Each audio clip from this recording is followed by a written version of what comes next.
के जो क्षेत्र है उसमें होना है। और एक यूनिक बात ये भी है कि यहाँ मंडोर एक क्षेत्र है जिसके बारे में शायद आपने सुना हो कि नहीं सुना, मुझे पता नहीं, लेकिन मंडोर जो है वो मंदोत्री यानी कि जो रावण की धर्मपत्नी थी उनका जो मायका है, तो रावण की ससुराल है एक्चुअली। तो वहाँ भी एक मंडोर पार्क बना हुआ है, वहाँ से भी हमारी शोभा यात्रा निकलेगी। तो यहाँ ज़्यादातर अगर हम देखें तो शिव भक्त ही इस क्षेत्र में ज़्यादातर पाए जाते हैं। जगह जगह पे शिवलिंग, जगह जगह पे शिवालय का निर्माण किया गया है यहाँ, और हर घर में लगभग जय शिव के नारे आपको लगते हुए मिलेंगे। तो एक सुंदर कार्यक्रम होने जा रहा है और हम परम पूजनीय गुरुदेव को कोटि कोटि धन्यवाद देते हैं कि उनके आशीर्वाद से ऐसा कार्यक्रम जो है वो राजस्थान में हो रहा है। और राजस्थानी जो भक्तगण है वो सभी लोग गुरुदेव को, संपूर्ण दरबार को राजस्थान में बुलाना चाहते हैं, जिसकी तैयारियाँ काफ़ी समय से हम सभी राजस्थानी भक्तगण मिलकर कर रहे हैं। और प्रयास यही है कि जल्दी से जल्दी दरबार राजस्थान पधारें और हम सब संगठित होकर पूजनीय गुरुदेव को यहाँ बुला पाएँ। तो सारे राजस्थानी भक्तगण सभी से हम प्रार्थना करते हैं, अपील करते हैं कि ये जो कार्यक्रम है इसमें आप सभी अपना सहयोग दें, ज़्यादा से ज़्यादा भक्तों तक अपनी बात को पहुँचाएँ, क्योंकि आप सभी जानते हैं कि दरबार को राजस्थान बुलाना है, जिसके लिए सभी भक्तों को एकजुट होना पड़ेगा। एकजुट होकर ही हम इस कार्यक्रम को सभी मिलकर माँ बाबा के आशीर्वाद से सफलतापूर्वक कर पाएंगे। और जितने ज़्यादा से ज़्यादा भक्तों को गुरुदेव के चरण कमल के दर्शन करने का लाभ मिलेगा राजस्थान में, तो वो तो हम सब जानते ही हैं। परम सौभाग्यशाली हैं हम, क्योंकि जैसा कि हम जब भी कभी भी लाइव सेशंस होता है तो हर एक लाइव सेशन में आप सभी को एक जो संदेश पूर्ण गुरु के बारे में, जो श्री गुरु गीता के अंदर महादेव ने जो कहा है उसके बारे में भी बताने का प्रयास करते हैं।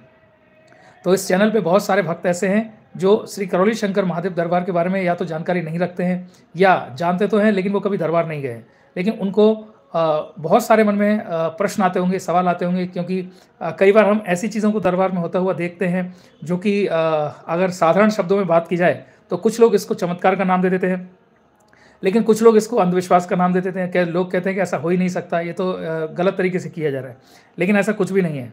ये उनके अंदर की स्मृति है, जैसी स्मृति उनके अंदर पहले से होती है वैसे ही उनको चीज़ें दिखाई देती हैं।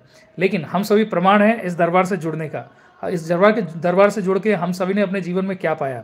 हमारा जो जीवन है अगर हम देखें तो दरबार से जुड़ने से पहले यानी कि 2020 से पहले के जीवन में और आज लगभग 5वीं साल दरबार से जुड़े हुए चल रहे हैं, तो इन 4-5 सालों में जो जीवन में परिवर्तन आया है वो बहुत ही दिव्य है, वो बहुत ही अलग है। क्योंकि जीवन रोग और कष्टों से भरा हुआ था, लेकिन दरबार मिला। दरबार मिलने के बाद लोग तो कहते हैं धीरे धीरे जीवन में बदलाव आते हैं, लेकिन हमने कहा धीरे धीरे नहीं आते, एक ही दिन में आ जाते हैं। क्योंकि आज दरबार के पास श्री 10 महाविद्या हवन की शक्ति है, माँ की कृपा है, विशेष कृपा है, और वनडे हवन के माध्यम से आप एक ही दिन के अंदर अपने जीवन के सारे कष्टों से मुक्ति पा सकते हैं। तो ये कृपा है पूर्ण गुरु श्री करौली शंकर महादेव की।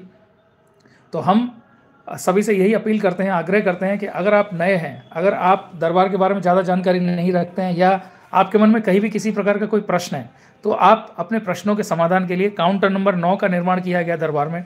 आप सीधे उस नंबर पर कॉल कर सकते हैं और सीधे उस नंबर पर कॉल करके अपने किसी भी प्रकार के सवाल का आप समाधान पा सकते हैं। अगर आपके मन में किसी प्रकार का कोई कन्फ्यूज़न है तो काउंटर नंबर 9 पर आप सीधे जाके दरबार में संपर्क कर सकते हैं। और हेल्पलाइन भी आपके लिए जारी की गई है, आप कॉल करते हैं, आपके जो भी शंका होती है उसका समाधान किया जाता है और फिर आप दरबार से जुड़ते हैं और जुड़कर आप अपने जीवन में आनंद की ओर बढ़ते हैं। जीवन से कष्टों का अंत होता है, जीवन में रोगों का अंत होता है। तो ऐसे ही जीवन में लगातार नित्य नई उन्नति जीवन में होती चली जाती है। तो हम आप सभी से यही प्रार्थना करते हैं, संशय मत रखिए, आप वो गलती मत करिए जो मैंने की। मैंने लगभग 1 साल तक दरबार के सिर्फ वीडियो को देखता था, लेकिन मुझे इस बात पे पूरी तरह से विश्वास नहीं होता था। लेकिन कभी किसी करीबी के ऊपर कोई समस्या आई तो दरबार के बारे में उनको बताया, दरबार की भस्म उनको उपलब्ध कराई, और दरबार की भस्म उपलब्ध कराई तो पहले ही दिन जब उन्होंने भस्म खाई, उसके बाद जब उनके जीवन में पहले ही दिन से जो चमत्कार हुआ उसे देखकर हम सब आश्चर्यचकित से। जी, उस समय ये चीज़ हमारे लिए बिल्कुल चमत्कार जैसी थी, क्योंकि अज्ञानता, ज्ञान का अभाव था। क्योंकि आज वो चीज़ चमत्कार नहीं लगती, क्योंकि पूजनीय गुरुदेव कहते हैं ये चमत्कार नहीं है, ये तो एक व्यवस्था है, यही एक तंत्र है।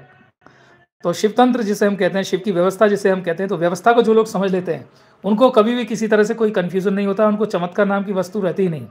तो लेकिन उस समय जीवन में ऐसा लगता था जैसे एक बहुत बड़ा चमत्कार हो रहा है। तो जीवन में बहुत सारी चीज़ें हैं जो बदल गई, और बदलने के बाद आज हम देखते हैं कि हमारी लाइफ में इतनी सारी जो उखाड़ पछाड़ चल रही